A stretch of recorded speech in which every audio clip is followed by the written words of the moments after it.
Hey there viewers, Eric O here, Self-Made Auto. Welcome back to our channel. If you're new here, welcome to our channel. Got a new vehicle out there to work on today. Actually, we've got a whole pile of them out there to work on today, but this one's a 07 Silverado. It's a half ton. It's a classic body style. The guy dropped it off and says he cannot stop. So I guess he just about pulled right through the back of his garage at home. So the sounds to me like we've got some unwanted ABS activation, like we've never heard of that with Chevy trucks before. So I'm going to show you how I figured these out. We're going to just grab the scan tool here, we're going to bring up some data, and we're going to go out and do a slow speed test with it and see which wheel speed sensor is dropping out, and see what the fix is going to be. And I'll just bring you guys along and show you how I determine that. So hopefully we can see this. So we've got the left front speed signal here, got the right front here. We've got our rear speed sensor here. I'm not going to pull it up in a graph, that way we can see the rest of the ABS data here. And hopefully the slow speed test will give us a little better results than a actual braking test. So I'm just going to drive along. We're going to watch that rear wheel speed signal. I can get her up here so you can see the rear speed signal just starting to come up. About 6 miles an hour there. Neither one of the front sensors are coming on. Oh, that left one is tripping just a little bit. And usually doing this, for whatever reason, it'll kick the ABS pump on. Yeah, like right now it says well, you can watch the toggle here for ABS stop also. It'll bring that up. Let me start over again.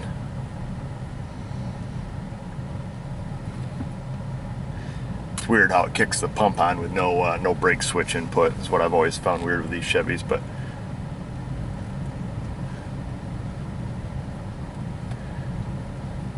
go at it steady enough here, and eventually it'll kick that pump on. I don't know if it does it just to fill up the accumulator or what the theory is behind it, but let's see if it does it here.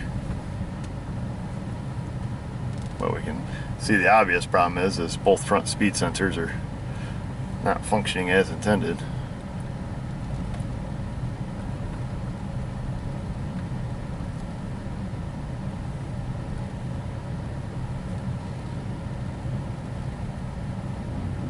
There we go. ABS pump's on right now, so if I hit the brakes, I don't know if you guys can hear that in the video or not, but you know, pump is on and doing what ABS does. I mean, I suppose if we look at other data, we could see pumps on again. So yeah, it's interesting that it does turn the pump and everything on and go into an ABS stop, even though we have no brake input right now. So you can see the brake switch is off, but the ABS pump's on. Pump's under there just screaming right now. So I found that this slow speed test, when you're trying to diagnose these false ABS activations, seems to be a little bit more definitive than how I used to do them. I used to you know, coast up to a stop sign and, you know, look on the scan tool and see which one drops out. And let me pull over here, I'll show you something else, another little trick that you can do. So it's pretty, like I said, it's pretty definitive there. We need both front ABS sensors, or you know, probably in this case we're going to replace the hubs because they're probably, you know, so rotted. But another thing you can do, if you're diagnosing these, or you're driving your truck and it does this, and you want to know, you know, is it the left side or is it the right side? I think Scanner Dana uses the phrase a quick and dirty test. Well, a quick and dirty test for these ABS sensors is pull up to a stop sign, hit the brakes, let the ABS kick on, and let go of your steering wheel and watch what way the steering wheel turns. Because if the right sensor is dropping out and it thinks that wheel's locked up, it's gonna, you know, the isolation valve's gonna, you know, close that one off, and it's gonna only apply a brake to your left wheel. So whatever way your steering wheel turns when you're braking, it's the opposite wheel. Make sure I said that right. Yes, it's the opposite wheel that has the failed speed sensor. Now I could show you on this one what happens, but this one doesn't do anything because both front speed sensors are dropping out, so naturally the wheel stays pretty much straight. And after I took my initial test drive, that's why I actually came back and got the scan tool, because quite often I'll just take them for a drive and watch the steering wheel pull up stop sign. As soon as the ABS kicks on, usually it just goes brrr, you know, and it'll tip a quarter of a turn usually, one way or the other, and give you a pretty good indication, you know, that one's dropping out or this one's dropping out. So I don't know, you guys probably know that, but it's a cheap, quick little test, and it's pretty easy to do. So yeah, let's go back to the shop. Got the truck pulled in, put it up on the lift, and pulled up some, it's a regular customer, so I grabbed their history here off the computer just to see what I've done to this front end and when I did it. And it looks like we've changed both hub assemblies in the front. Did one in 2013 and did one in 2011. So of course they come with the speed sensor, and I did put speed sensors in it back in 2010. So you know, about 3 years after you own it, had 32,000 miles on it. We replaced the front speed sensors because he had this issue, and well, here it is again, you know, 5 years later. What are you gonna do? I mean, it's the rust and salt and crap gets in on these speed sensors and starts jacking them off the hub. So I've got a couple of the replacements here. Just gonna warranty them out for them. We'll just have to pay the labor to change them, but we'll at least get a free set of bearings out of this. So because the sensor is built into the bearing, a lot of you guys that are mechanics, you already know this. So, but I guess the purpose of this video was just to kind of show maybe the scan data, see what the speed sensors look like when they're, you know, dropping out, and to show how I do that slow speed test. I don't know what your habit is to check wheel speed sensors. Like I say, up until, I don't know, a while ago, I used to always just kind of, you know, go stop sign to stop sign, you know, trying to catch it in the act. And then one day I thought, just like, well, this is silly. Why don't I just drive really, really slow?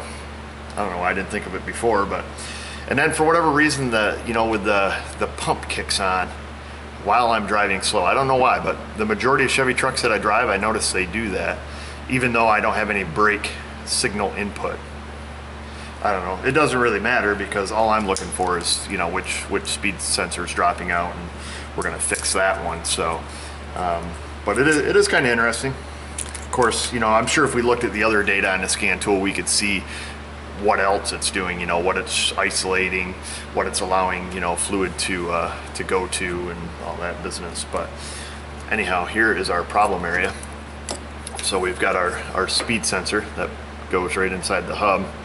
Well, what happens here, if you're not familiar with, you know, what goes on in the salt belt, we build up a nice layer of rust underneath this speed sensor, and it starts jacking it off the hub assembly here, and actually, you know, lifts it up. And I think what they've done to try to combat this, it has a little metal shim under it. I don't know if that has anything to do with, you know, preventing that rust jacking or not, or maybe it's just a spacer to, you know, to get the correct air gap. I don't know, but I see it on aftermarket hubs. So GM had that big service bolting out a long time ago. You took these out and you clean the rust off and you put a layer of grease on there and put the sensor back in. But I don't know, you can see, what did I say, what was that last one we did? It was 2010, yeah, February 2013. So pretty much 2 years ago, almost, you know, 2 years and a month. And you know, the bearing's junk, and that's the right bearing. I think that was the worst. That was worse, more worser than the left one, if I remember right, looking at the scan data. So, because the left bearing would start to work about 6 miles an hour, and the right one just junk. So, anyhow, gonna bring you over here by the truck, see if I can show you what these look like sitting down inside here. So there is our speed sensor. See if I can get the lighting right so we can see good. But yeah, that's what they look like. That's this bearing is on the right side, so this is the one that is only a couple years old. And you can see it's kind of hard to tell. I'm trying to get the light. These lights are so stinking bright on the camera. There we go. So yeah, there's our speed sensor. So you can imagine what kind of mess that must look like underneath there. Gotta love the salt, baby. We'll go over here on the other side. Let's see here. That one looks equally as bad. So yeah, she's got the case of the crusties. If I can.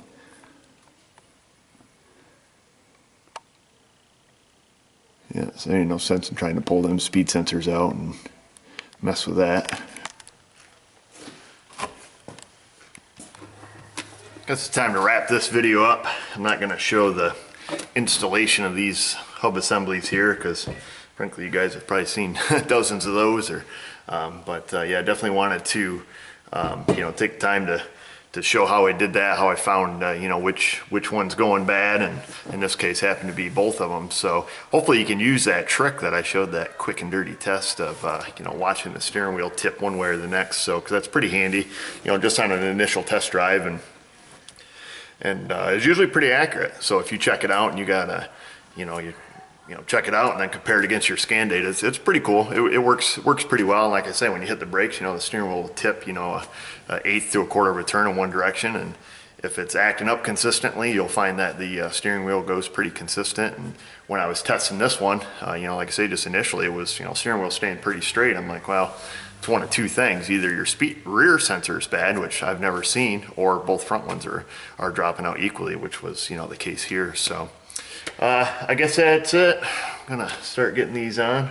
I've got I noticed on these wheel bearings here, I've got one that has a real nice machined smooth finish on that hub, and this one here looks more like I guess it looks crappier. I don't know if I can use that word, but we can see that the crappier looking one is Hecko in China. So this is a wing wang part here, and the nicer looking one is made in Korea. So Moog, as the company, is also a sellout and making all this Chinese junk. So what are you gonna do, man? That's how all this crap is nowadays. I get so sick of working with Chinese garbage.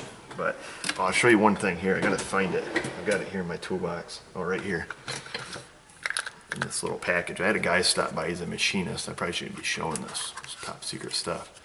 So when he made me one of these, and he told, oops, dropped the O-ring. Oops, dropped the other O-ring. So here is what this man has made. This thing's pretty cool. Only you guys that stuck it out to the end of this video are gonna know about this. So here it is. Has a grease fitting on it, it swivels. Hopefully it's focusing and you can see it. So that's what it looks like. So what he did with this guy is an engineer and he's retired, so he's got this kind of time. But he claims that if I take this device right here that he has made and has patent pending, it's kind of a neat little deal. And if we take out the speed sensor, oops, where's it at? Speed sensor, and we insert this device and we pump this bearing full of grease until it oozes out the seal, using the Napa grease that he has labeled here on the box, that this bearing will last infinitely, because he's done some research tearing apart bearings and has found that the root cause is lack of grease. So therefore he's made this device for greasing the bearing, and it's patent pending, and this is what he does. Anyhow, I thought it was pretty cool. I bought one off him. I've never used it. But I wanted to show you because it looks cool. But every time I'm doing a bearing, I'm like, they're warranted. It's gonna go junk in the warranty period. I don't know. Anyhow, that's it. That's all I wanted to show you. So, gonna get these fixed up. So, hope you found this video interesting and useful. And if you did, give us a thumbs up. If not, give us a thumbs down. Like us on Facebook if you would. We do appreciate that. We're starting to get quite a few likes there, and that's always appreciated. So, as always, viewers, remember, if I can do it, you can do it. Thanks for watching.